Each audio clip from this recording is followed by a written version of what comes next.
हरे कृष्णा, राधे राधे, जय माता दी।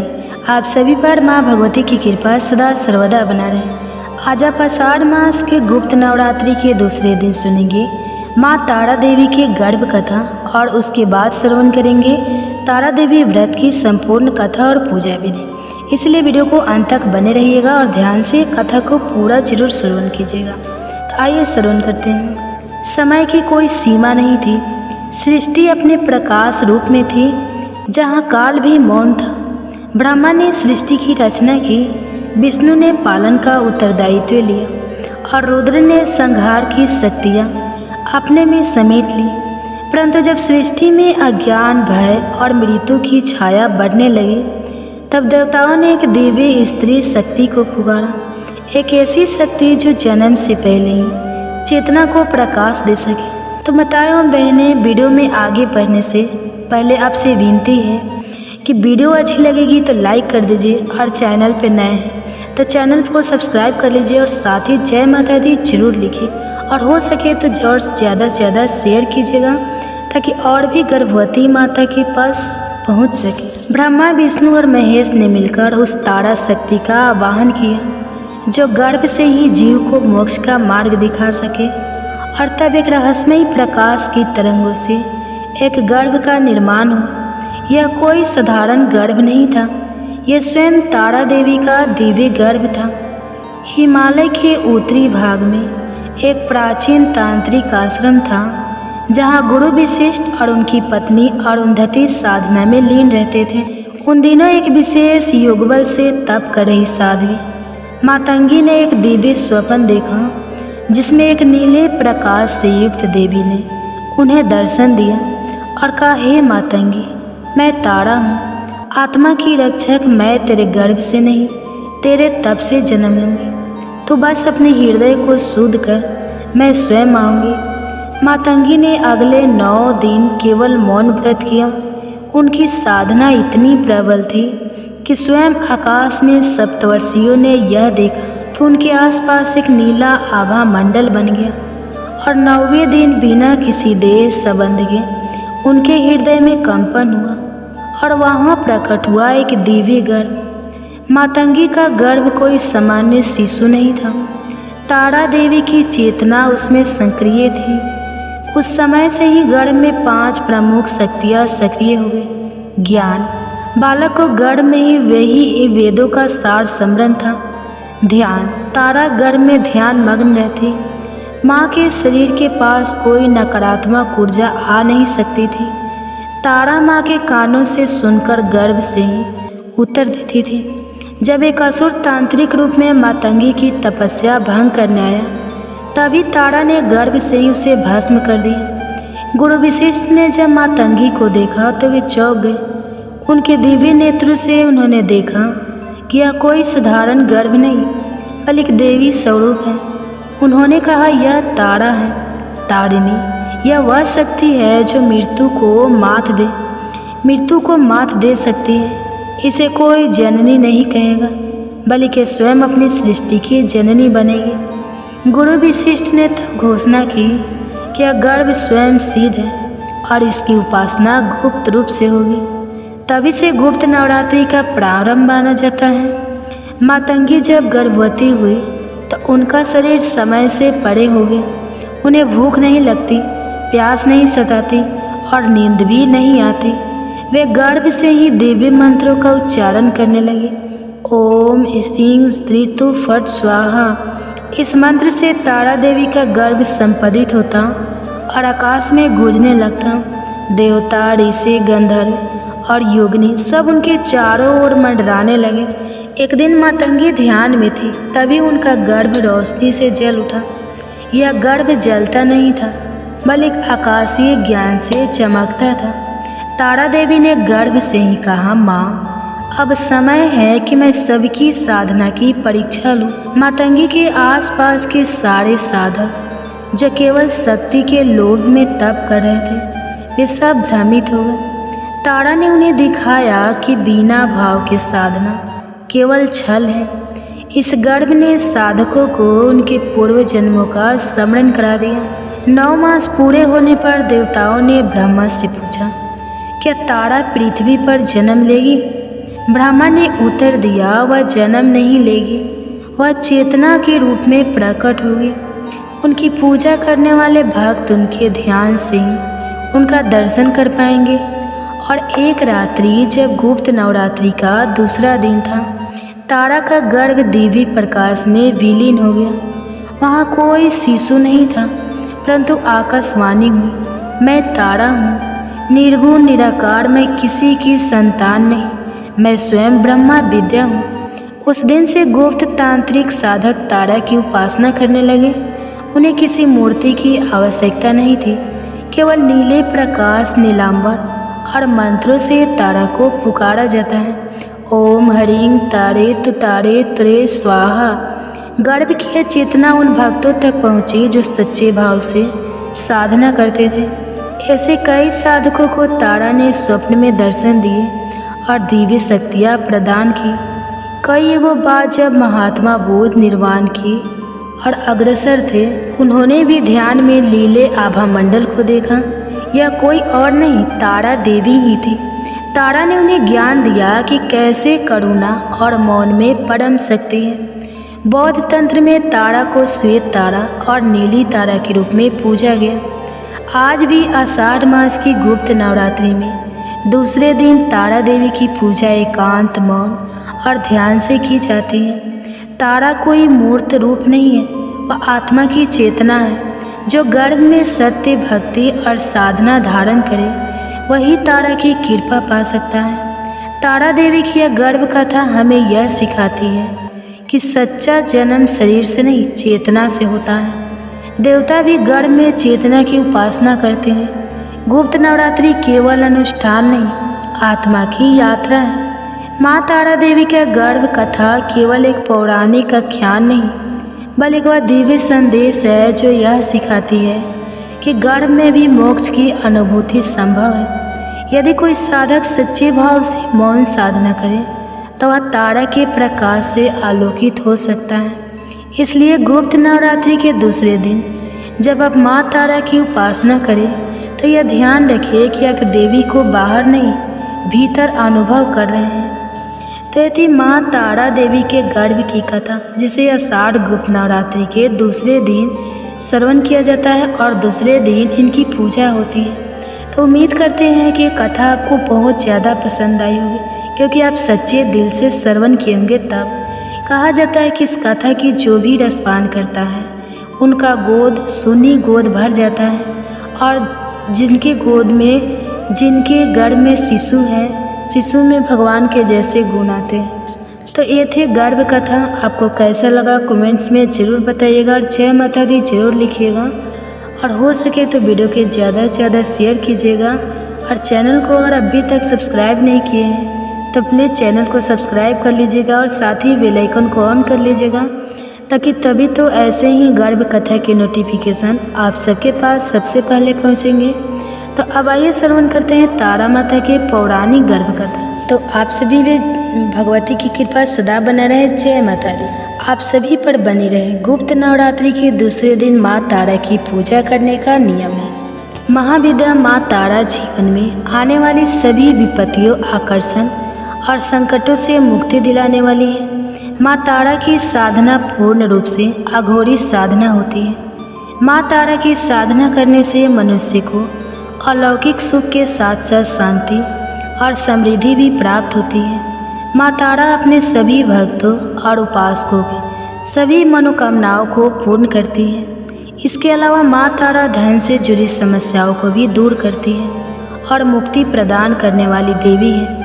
बौद्ध धर्म में भी माँ तारा की उपासना को बहुत महत्वपूर्ण माना गया है। मान्यताओं के अनुसार भगवान बुद्ध ने भी माँ तारा की आराधना की थी और साथ ही भगवान श्री राम के गुरु वशिष्ठ जी ने भी पूर्णता को प्राप्त करने के लिए माँ तारा की ही उपासना की थी। शास्त्रों में बताया गया है कि भगवान शिव और महापंडित रावण भी माँ तारा की उपासना किया करते थे। मान्यताओं के अनुसार जिसका उद्धार भगवान शिव भी नहीं कर पाते हैं, माँ तारा उनका भी उद्धार कर देती है। जिस जगह पर भगवान आनंद भैरव ने गुरु वशिष्ठ जी को माँ तारा के उपदेश प्रदान किए थे, वह जगह आज के समय में भी तारापीठ के नाम से प्रसिद्ध है। माँ तारा की साधना एक विशेष प्रकार से की जाती है जिसका कोई विशेष नियम नहीं होता, किंतु अगर कोई मनुष्य पूरी श्रद्धा के साथ माँ की पूजा करता है तो अपने भक्त की पुकार जरूर सुनती है। माँ तारा की साधना करने से धन संबंधी सभी समस्याएं दूर हो जाती है और सभी दिव्य सिद्धियाँ भी प्राप्त होती हैं। शास्त्रों में माँ तारा को 10 महाविद्याओं की दूसरी विद्या बताया गया है। ऐसा माना जाता है माँ तारा का स्वरूप माँ काली के समान होता है। अगर कोई व्यक्ति तांत्रिक शक्तियाँ प्राप्त करना चाहता हो तो उसे इस दिन माँ तारा की विशेष साधना करनी चाहिए। तारा की पूजा ज़्यादातर अघोरी, तांत्रिक और साधु करते हैं। माँ तारा के 3 स्वरूप है। इनका रंग नीला है, इसलिए इन्हें नील सरस्वती भी कहा जाता है। इसके अलावा माँ तारा को उग्र तारा के नाम से भी जानते हैं। माँ अपना उग्र रूप धारण करके अपने भक्तों के सभी कष्टों को दूर करती है और अपने भक्तों को मोक्ष प्रदान करती है। माँ की पूजा करने से काम, क्रोध, मोह और लोभ से छुटकारा मिलता है। माँ तारा के तीसरे स्वरूप का नाम एक जटा है। उग्र तारा माँ का पहला रूप है। इस रूप में अपने भयानक और उग्र ऊर्जा की वजह से भी विश्व में विख्यात है। माँ तारा के अंदर समस्त तामसिक गुण मौजूद है और यह अपने भक्त की कठिन से कठिन परिस्थितियों में भी सहायता करती है। उग्र तारा किसी भी प्रकार के संकटों का नाश करती है और साथ बुद्धि, बल, विवेक को जागृत करके अपने भक्तों को विनाशकारी परिस्थितियों में भी रास्ता दिखाती है और उनकी सहायता करती है। माँ तारा का दूसरा स्वरूप है नील सरस्वती और माँ के इस स्वरूप में पूरे ब्रह्मांड का ज्ञान समाहित है। माँ नील सरस्वती आयुर्वेद, ज्योतिष विज्ञान या कुछ और भी अज्ञात ज्ञान जो कि सामान्य बुद्धि के व्यक्ति की समझ से परे होता है, इन सभी चीज़ों को एकत्र करने के बाद जो रूप बनेगा और जो ऊर्जा उत्पन्न होगी वह है देवी नील सरस्वती। देवी नील सरस्वती राजसिक गुण से संपन्न है।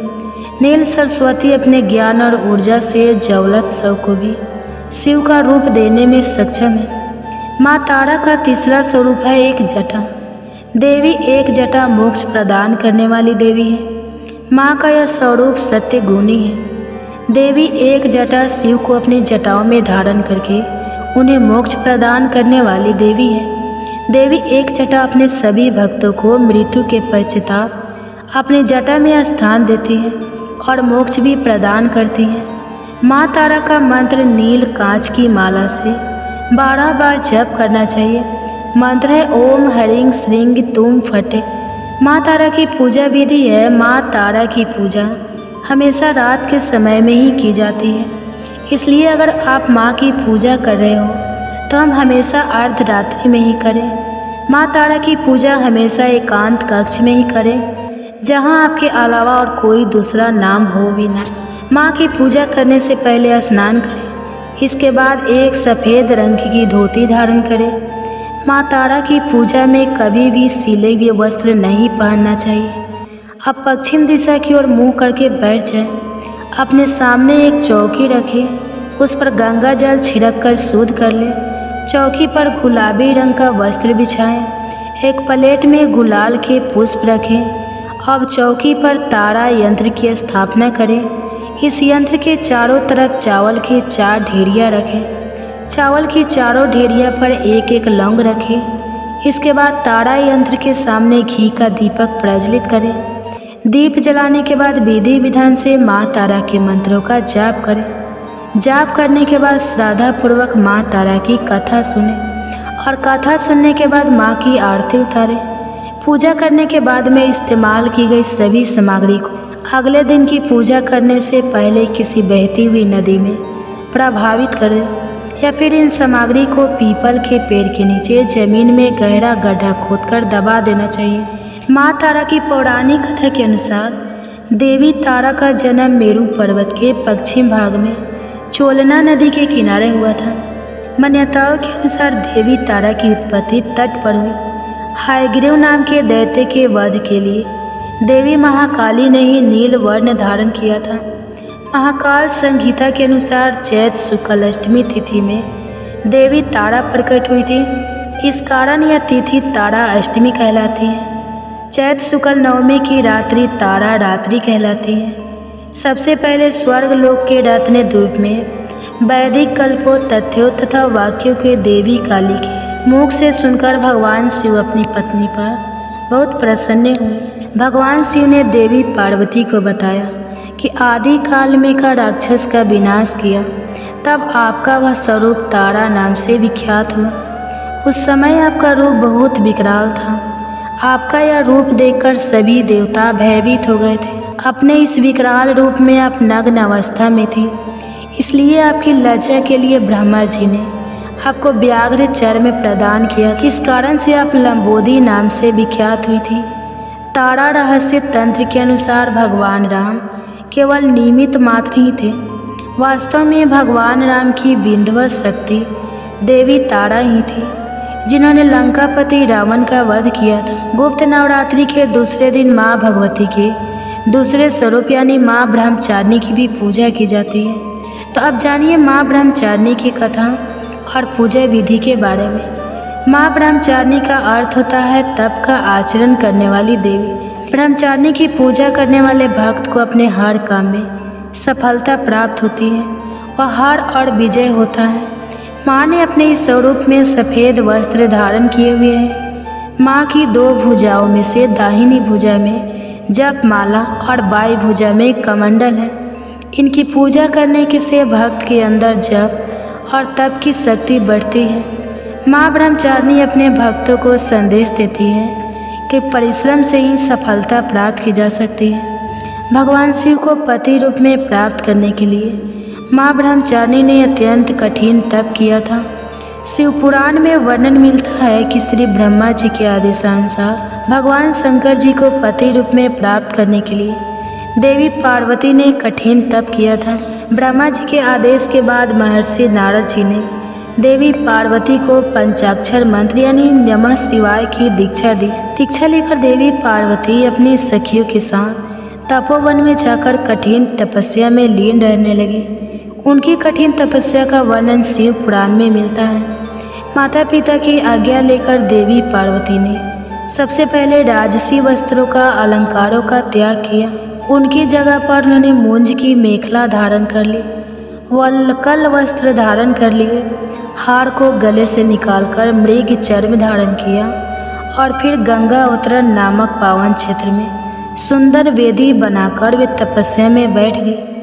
अपने मन और सभी इंद्रियों का निग्रह कर सभी इंद्रियों को अपने वश में कर देवी पार्वती ग्रीष्म काल में अपने चारों ओर अग्नि जलाकर बीच में बैठ गई और ऊपर से सूर्य के प्रचंड ताप को सहन करती हुई वे अपने तन को तपा रही। वर्षा ऋतु में वे खुले आकाश के नीले शिलाखंड पर बैठकर दिन रात जल की धारा से अपने शरीर को सींचती रहीं। भयंकर शीत ऋतु में जल के बीचों बीच रात दिन बैठकर उन्होंने कठिन तप किया। इस प्रकार निराहार रहकर देवी पार्वती ने पंचरक्षर मंत्र का जप करते हुए सकल मनोरथ पूर्ण करने वाले भगवान सदाशिव के ध्यान में अपने मन को रमा दिया। अपनी पुत्री को विवाह लायक देखकर माता मैना और पिता हिमालय को अपनी पुत्री के विवाह की चिंता हुई। इतने में महर्षि नारद राजमहल में पहुंच गए। अपने महल में महर्षि को विराजमान देखकर राजा और रानी ने अपनी पुत्री के भविष्य के विषय में उनसे पूछा। त्रिकालज्ञ स्वर्ग तुम गति स्वत्र। नारद जी ने देवी पार्वती का हाथ देकर भविष्यवाणी की। सब लक्षण संपन्न कुमारी हुई। ये कहने लगे, किंतु नारद जी ने पहले पार्वती से गुणों का बखान किया। नारद जी चतुर और मनोवैज्ञानिक वक्ता हैं। वे सबके मन की बातें पढ़ लेते हैं, इसलिए देवी पार्वती के माता पिता से वे उनके दिव्य गुणों की चर्चा करते हैं। सद्गुणों की एक लंबी सूची नारद जी ने उनके सामने प्रस्तुत की। लेकिन जब देवी पार्वती ने पिता से पूछा कि हे देवर्ष, मेरी पुत्री में अगर कोई दोष हो तो वह भी बतला दीजिए, तब देवर्षि नारद बोले, पार्वती पुत्री तो सर्वगुण संपन्न है, किंतु इनका पति जटा जूटधारी दिगंबर और अमंगल वेश वाला होगा। नारद जी के मुँह से यह बात सुनकर देवी पार्वती के माता पिता तो बहुत उदास हो गए। किंतु देवी पार्वती को मन ही मन बड़ी प्रसन्नता हुई। जो विवाह शंकर सन कहने लगे मैंने किया, वे सभी शंकर जी बहुत समझाए, माता पिता को बहुत समझाया कि जिन दोषों का वर्णन मैंने किया है वे सभी शंकर जी में हैं, और अगर पार्वती जी का विवाह भगवान शंकर से कर दिया गया तो यह दोष भी गुण में बदल जाएंगे। नारद जी ने माता पिता से यह कह किया कि शिव जी को छोड़कर संसार में आपकी पुत्री के लिए कोई दूसरा वर है ही नहीं। किंतु आशुतोष होने पर भी शंकर जी दूर आराध्य हैं, यानी कि शिव जी कठोर उपासना से प्रसन्न होते हैं। उनको प्राप्त करने का एक ही उपाय है कि पार्वती जी वन में जाकर कठिन तपस्या में लीन हो जाए। तब देवर्षि नारद की प्रेरणा से अपने माता पिता की आज्ञा लेकर देवी पार्वती हिमालय के गहन वन में तपस्या करने के लिए चली गई। पार्वती जी के तप में हद से अधिक भगवान शिव को प्राप्त करने का अनुराग है, इसलिए शिव जी के चरणों का ध्यान करते हुए उन्होंने सभी प्रकार के सुखों का त्याग कर दिया। भगवान शंकर के चरण कमलों में नित्य नूतन अनुराग होने के कारण अब तो उन्हें अपने शरीर की भी सुध नहीं रही। उन्होंने तन और मन से पूरी तरह अपने आप को तपस्या में लीन कर लिया। 1000 वर्ष तक मूल और फल का और 100 वर्ष तक उन्होंने केवल शाक का आहार की। कुछ दिन तक उन्होंने केवल पानी और हवा का सेवन किया और कुछ दिन के बाद इन्हें भी त्याग कर कठिन उपवास किया। फिर उन्होंने वृक्ष से गिरी हुई बेल की सूखी पत्तियां खाकर 3000 वर्ष बिताए। जब देवी पार्वती ने सूखी पत्तियां भी खाना बंद कर दिया तब उनका नाम पड़ गया अर्पणा देव। तभी देवी पार्वती की इस कठिन तपस्या को देखकर आकाशवाणी हुई कि हे देवी, तुम्हारे मनोरथ पूर्ण हो गए, अब तुम हाथ और तप छोड़कर अपने घर चले जाओ। भगवान शंकर तुमसे मिलने जल्दी आएंगे। इसके बाद एक दिन भगवान शिव ने देवी की तपस्या से प्रसन्न होकर उन्हें दर्शन दिए और उन्हें अपनी पत्नी के रूप में स्वीकार करने का वचन भी दिया। कठिन तपस्या में लीन होने के कारण और सभी प्रकार के सांसारिक सुखों का त्याग करने के कारण ही माँ के इस रूप की पूजा की जाती है।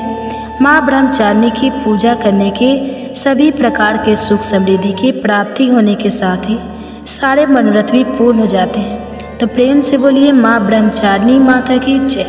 ये गर्भ कथा, क्या आप जानते हैं कि गर्भावस्था में अगर पूरी भागवत ना भी सुन पाए तो माता अन्नपूर्णा के गर्भ की कथा सुनने से गर्भ में पल रहा शिशु दीर्घायु और स्वस्थ होता है, इस दुनिया में सदा सद्गुण से संपन्न उत्पन्न होता है। तो आइए इस रहस्यमयी कथा की रसपान करते हैं। अगर वीडियो अच्छी लगेगी तो लाइक कीजिएगा और चैनल पर नए हैं तो चैनल को सब्सक्राइब कर लीजिएगा और कमेंट्स में जय माता दी जरूर से ज़रूर लिखिएगा और हो सके तो ज़्यादा से ज़्यादा शेयर कीजिएगा। तो आइए इस कथा की रसपान करते हैं।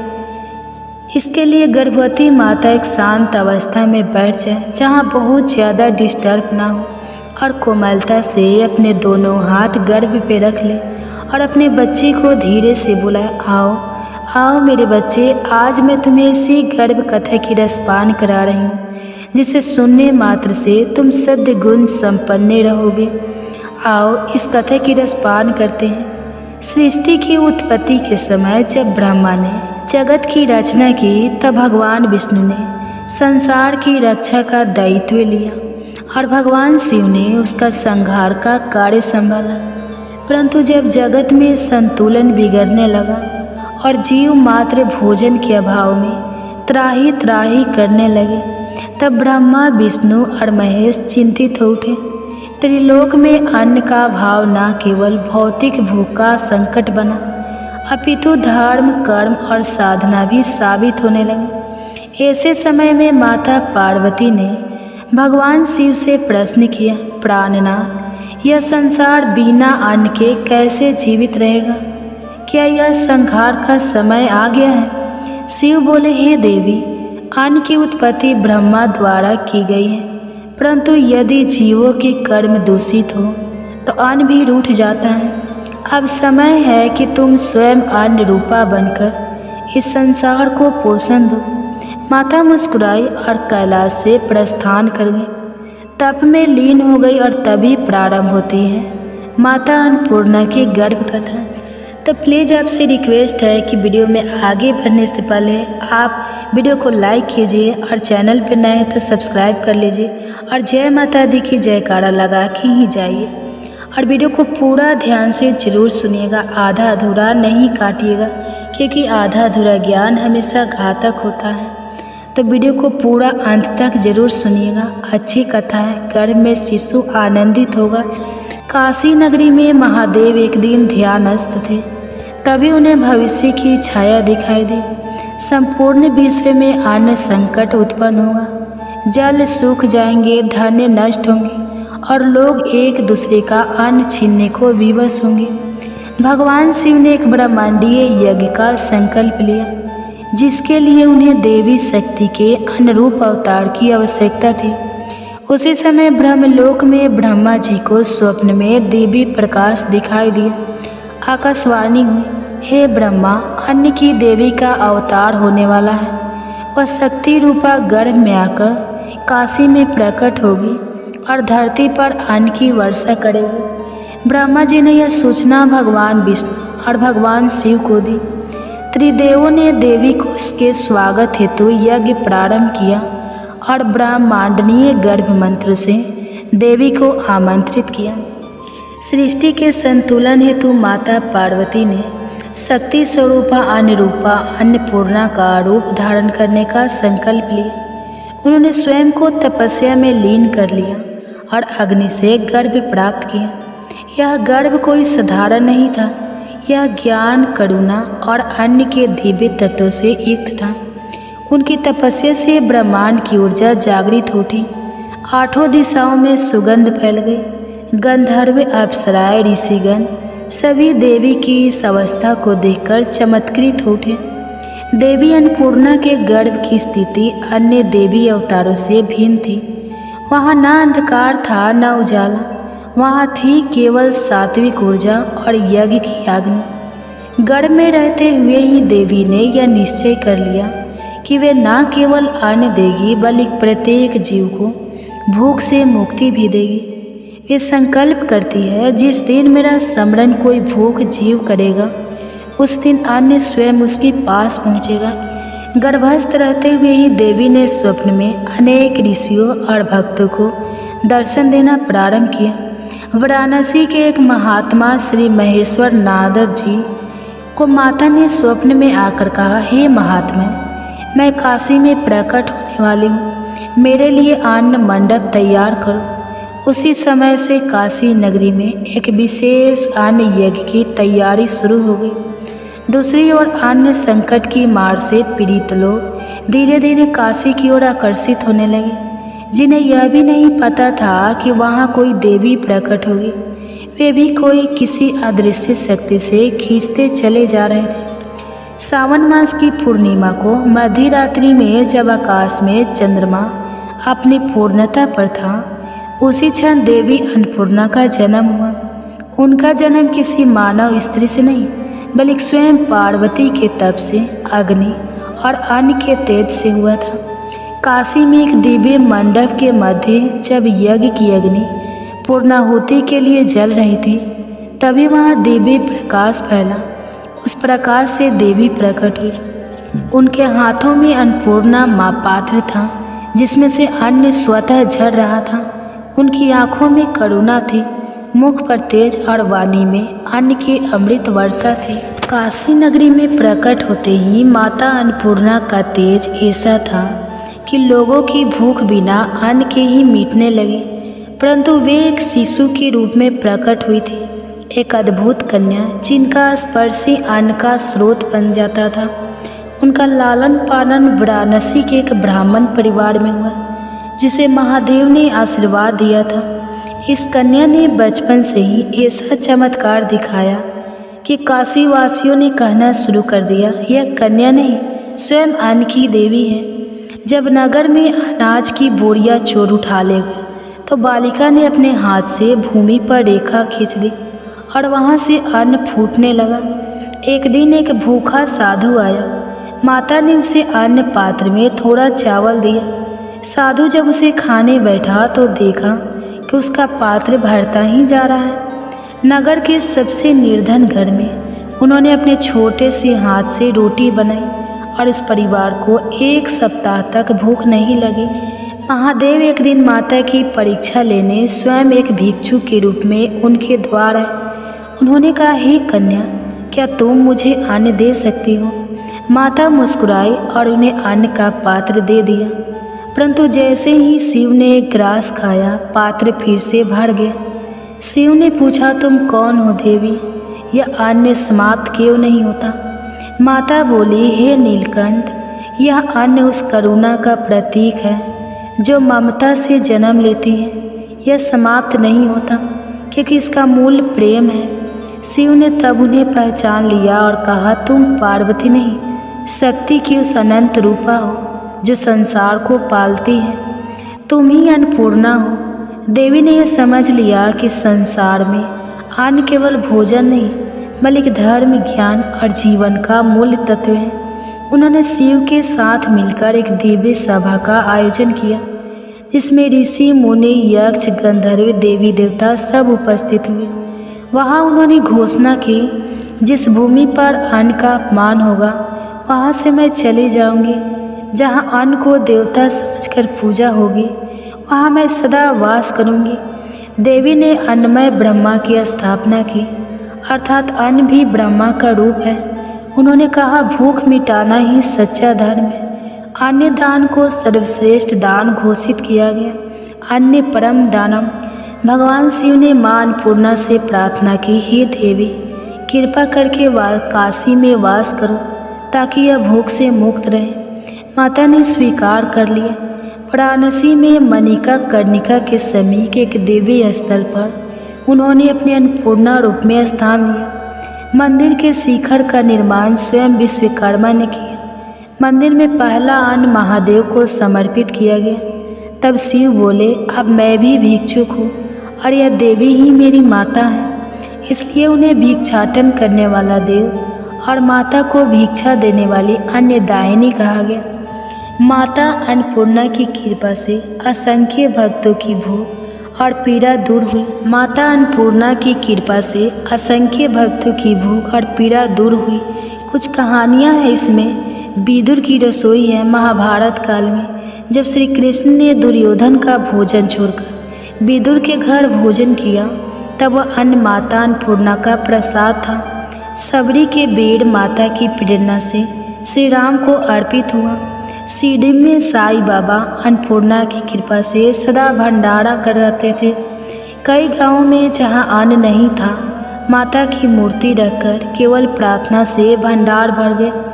देवी अन्नपूर्णा की गर्भ कथा केवल एक दिव्य जन्म की कथा नहीं है, यह एक आध्यात्मिक आंदोलन है जो कहता है किसी को भी भूखा ना सोने दो, अन्न का आदर करो, अन्न ही अन्नपूर्णा है। माता आज भी काशी में विराजमान है। अन्न का अक्षय पात्र लेकर उनके मंदिर में प्रसाद लेने वाला कोई भी भक्त आज तक भूखा नहीं लौटा। जो घर में मेरे नाम का जप करेगा उसका शिशु भूख का दुख कभी नहीं झेलेगा। जो स्त्री गर्भावस्था में मुझे नमन करेगी उसका गर्भ दिव्य ऊर्जा से भर जाएगा। व्रत कथा गर्भवती माताओं के लिए श्रवण करने से बहुत उपयोगी फल प्राप्त होता है। तो ये थी माता अन्नपूर्णा की गर्भ कथा। आपको कैसा लगा कमेंट्स करके जरूर बताइए। गर्भ कथा श्रवण कीजिएगा, लेकिन आप कुछ अलग जानिएगा। आज आप श्रवण कीजिएगा कौशल्या माता के गर्भावस्था की कहानी। गर्भ कथा की रसपान कीजिएगा। आपसे विनती है कि वीडियो को पूरा सुनिएगा और अपने गर्भ में पल रहे शिशु को सुनाइएगा कि कौशल्या माता कौन थी और उनके गर्भ में कैसे आए पुरुषोत्तम श्री राम और क्या क्या उनकी लीलाएं थी। आज हम अपने गर्भ में पल रहे शिशु को श्रवण कराएंगे। कहा जाता है कि इस कथा की रसपान करने से जिन माताएं की गोद अभी तक नहीं भरी है उनकी गोद जल्दी ही भर जाती है, और जिन माताएं की गोद में शिशु पल रहे हैं उनके शिशु में भगवान के जैसे श्री राम पुरुषोत्तम के जैसे गुण आते हैं। तो आइए सभी माताएं मिलकर इस कथा की रसपान करते हैं। कौशल्या माता की गर्भ कथा, कैसे उन्हें अपने गर्भ में एक पुरुषोत्तम राम स्वयं नारायण को स्थापित किया। आप सभी से विनती है कि इस वीडियो को पूरा सुनिएगा, काट काट कर नहीं देखिएगा, क्योंकि आधा अधूरा ज्ञान हमेशा घातक होता है। वीडियो अच्छी है, गर्भ में पल रहा शिशु श्रवण करके आनंदित फील करेगा, इसलिए वीडियो को पूरा देखिएगा। और हाँ, कमेंट्स में राधे राधे जय श्री राम लिखना मत भूलिएगा, क्योंकि लिखिएगा तभी तो आपको आशीर्वाद मिलेगा। तो आइए श्रवण करते हैं कौशल्या माता के गर्भ की कथा। अयोध्या नगरी सरयू के पवित्र तट पर बसी सत्य और धर्म की आधारशिला थी। महाराज दशरथ रघुकुल के तेजस्वी और धर्मनिष्ठ राजा अपनी तीनों रानियों कौशल्या, केकई और सुमित्रा के साथ राजगद्दी पर विराजमान थे। लेकिन एक दुख था जो सभी को भीतर से तोड़ता जा रहा था, संतान सुख का भाव। राजमहल के प्रांगण में बारंबार होने वाले यज्ञ, व्रत और तांत्रिक विद्वानों से कोई सफलता नहीं मिली। महाराज दशरथ और महारानी कौशल्या दोनों ही व्याकुल थे। कौशल्या ने वर्षों तक व्रत, उपवास, नदी स्नान और मंदिरों में आराधना की। उनका मन प्रभु श्रीहरि में लीन रहने लगा। वह निरंतर माता अंजनी, देवी अनुसुईया और पार्वती की तरह दिव्य मर्तित्व की भावना से भरने लगी। एक दिन कौशल्या ने सरयू के तट पर तपस्विनी देवी शांता से मुलाकात की। शांता ने उन्हें बताया, हे देवी, तुम्हारा गर्भ कोई सामान्य गर्भ नहीं होगा। जब समय आएगा स्वयं नारायण तुम्हारे गर्भ से प्रकट होंगे। माताएं एवं बहनें, वीडियो में आगे बढ़ने से पहले आपसे विनती है, हाथ जोड़कर विनती है कि आप सब अगर अभी तक मेरे चैनल को सब्सक्राइब नहीं किए हैं तो प्लीज़ जल्दी से सब्सक्राइब कर लीजिए। और हाँ, कमेंट्स में राधे राधे जरूर लिखिए। तो चलिए आगे बढ़ते हैं। महाराज दशरथ ने ऋषि वशिष्ठ की आज्ञा से ऋषि श्रृंग को आमंत्रित किया और एक भव्य यज्ञ की योजना बनाई। यज्ञ के दौरान देवताओं को आवाहन किया गया और यज्ञ की अग्नि से दिव्य खीर प्रकट हुई। वह खीर तीनों रानियों को वितरित की गई। सबसे अधिक भाग कौशल्या को मिला। सपनों में गर्भधारण के प्रथम दिन से ही कौशल्या को असाधारण अनुभव होने लगा। सपनों में स्वयं भगवान विष्णु का दर्शन आता, शरीर से हल्का तेज निकलता, मन में शांति और करुणा का संचार होता। अयोध्या में चारों ओर शुभ संकेत दिखाई देने लगे। पशु पक्षी शांत हो गए, फूलों की वर्षा होने लगी। कौशल्या का गर्भ दिव्य तेज से युक्त हो गया। वे अब शारीरिक रूप से भी परिवर्तित हो रहे थे। इस दौरान ऋषि मुनि आशीर्वाद देने आने लगे। अयोध्यावासी पूजा और मंगल गान करने लगे। स्वप्न में सुदर्शन चक्र और शंख की ध्वनि कौशल्या को सुनाई दी थी। वह अब केवल रानी नहीं, माता बनने की अवस्था में थी। गर्भ के साथ भावनाएं और संवेदनशीलताएं भी जुड़ गई थी। अब कौशल्या का मन केवल भगवान में नहीं, भविष्य के शिशु के विचार में भी लगा रहने लगा। उन्हें लगता जैसे शिशु उनसे स्वाद कर रहा, एक असीम वात्सल्य का अनुभव। समाज में महिलाओं की दृष्टि में वह आदर्श गर्भवती बन गई। गर्भ का आकार बढ़ा, पर उनके शरीर में अलौकिक तेज था। उनके भोजन, विश्राम और पूजा विधियों में विशेष ध्यान रखा जाने लगा।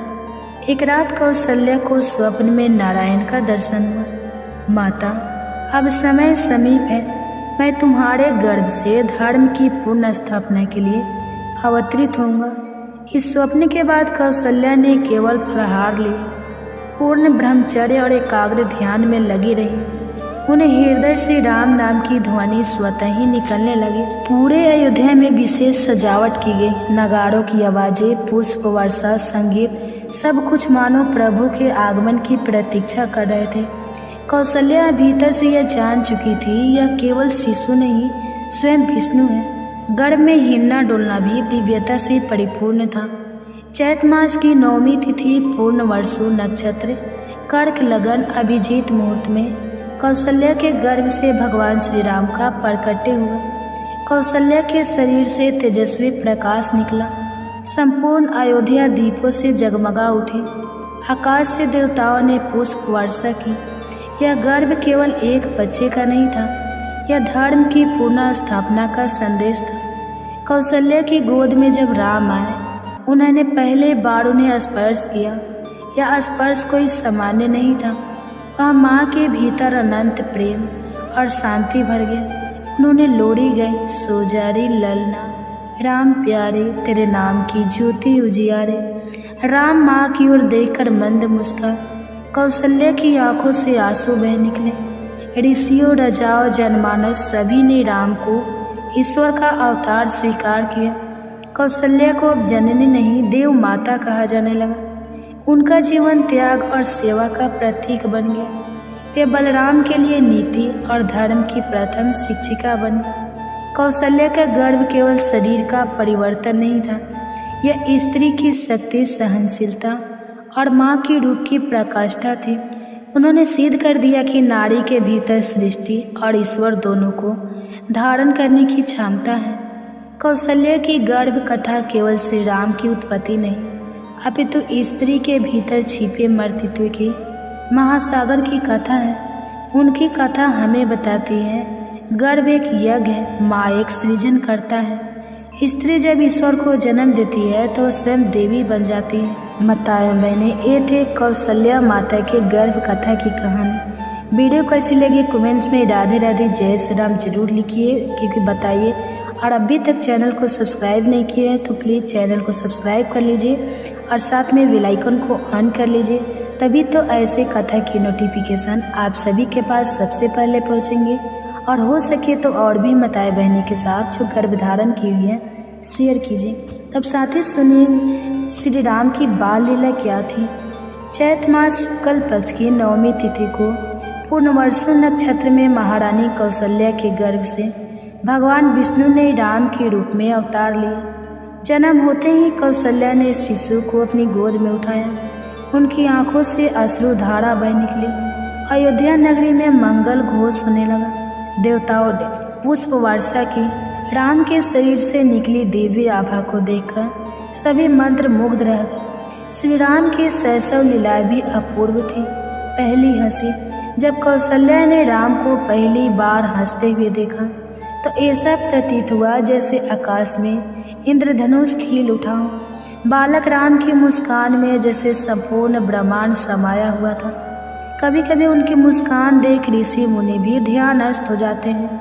जब श्री राम रोते तो उनके आंसू भूमि पर गिरते ही कमल के फूल खिल उठते। राम जब पहली बार अपने नन्हे पांव से चले तो धरती पर धूप कम हो गई। ऐसा लगता था सूर्य भी उनके चरणों में झुक गया। रात अत्यंत विनयी, सरल और करुणताशील बालक थे। छोटे भाइयों ने स्नेहपूर्वक व्यवहार, दास दासियों के साथ समानता के व्यवहार, अयोध्या के नागरिकों को देखकर उन्हें माता पिता का भाव देना। वह छोटे छोटे पशु पक्षियों से भी प्रेम करते थे। एक बार एक घायल हिरण को उन्होंने गोद में उठाया और स्वयं उसका उपचार किया। राम को शिक्षा के लिए ऋषि वशिष्ठ के आश्रम भेजा गया, जहाँ उन्होंने वेद, उपनिषद, स्मृति और ज्योतिष का गहन अध्ययन किया। अस्त्र शस्त्र विद्या में दक्षता प्राप्त की। नीति, न्याय और धर्म का अभ्यास किया। बचपन में ही उन्होंने नीति और मर्यादा के गूढ़ रहस्य को आत्मसात कर लिया। राम, लक्ष्मण, भरत और शत्रुघ्न चारों भाइयों का स्नेह अनुपम था, लेकिन राम और लक्ष्मण का विशेष संबंध था। लक्ष्मण राम की सेवा में सदैव तत्पर रहते। राम लक्ष्मण को अपना प्रतिबिंब मानते। एक बार भारत बीमार थे तो राम ने अपना व्रत तोड़कर स्वयं उन्हें औषधि दी। गौ सेवा, बालक राम हर सुबह गौशाला जाते, गायों को सहलाते, उन्हें चारा देते। गाय उन्हें पहचान कर प्रेम पूर्वक रभाने लगती। एक वृद्ध साधु को एक बार खाने को नहीं मिला। बालक राम ने अपना भोजन उन्हें दिया और स्वयं उपवास रखा। उन्होंने एक बार क्षुद्र बच्चे को गले लगाया, जिससे समाज में क्रांति सी आ गई। राम ने कहा, धर्म हृदय से होता है, जन्म से नहीं। श्री राम बचपन में कई प्रकार के खेल खेलते। धनुष बाण बनाना, मिट्टी से छोटे छोटे धनुष बनाते और निशान साधते। राजा प्रजा का खेल खेलते, जिसमें वो सदैव राजा नहीं सेवक बनना पसंद करते। पाठशाला खेल, भाइयों को पढ़ाते और खुद प्रश्न पूछते। उन्होंने कभी किसी से संप्रदा नहीं की, बल्कि सभी के साथ लेकर चलते। बाल्यकाल में ही श्री राम ध्यान अस्त हो जाते। नित्य प्रायः सरयू स्नान पर ध्यान में ब्रह्मा विष्णु महेश के रूपों का अनुभव होता। ओम का उच्चारण करते हुए त्रिकाल संध्या। एक बार वशिष्ठ ने देखा राम एक कमल पुष्प को देखते देखते समाधि अस्त हो गए थे। राम तीनों माताओं कौसल्या, केकई और सुमित्रा को सम्मान भाव से पूछते। वे हर दिन उनके चरण स्पर्श कर आशीर्वाद लेते। कभी अपनी माँ के लिए पुष्प मालाएं बनाते। जब किसी माता की तबीयत बिगड़ती तो स्वयं औषधि बनाते। राम कहते थे, माँ केवल जननी नहीं, साक्षात देवी है। एक बार नगर में वर्षा न होने के कारण अकाल पड़ गया। सभी मंत्रियों की सभा हो रही थी। बालक राम ने कहा, प्रकृति की पूजा करो, वृक्ष लगाओ, जल संचय करो, यही समाधान है। सभी मंत्रियों ने राम की बात मानी और शीघ्र वर्षा होने लगी। एक रात्रि नगर में राक्षसों की हलचल हुई। राजा दशरथ चिंतित हो उठे। तभी बालक राम ने धनुष उठाया और बाहर निकले। सभी शतबद्ध रह गए। राम ने ध्यान और मंत्र बल से एक दिव्य रक्षा चक्र रच दिया और नगर सुरक्षित हो गया। बाल्यकाल में ही राम एक दिन जंगल में घूमते हुए एक आश्रय पहुँचे।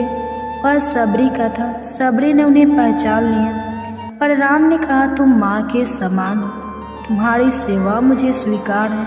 उन्होंने वही भोजन किया और आशीर्वाद लिया। राम का शरीर युवा हो रहा था, पर मन अब भी सरल और बालक समान था। दशरथ ने उन्हें विशेष उत्तरदायित्व सौंपना शुरू किया। राम ने न्याय, शौर्य, दया और धर्म का अद्भुत संतुलन दिखाया।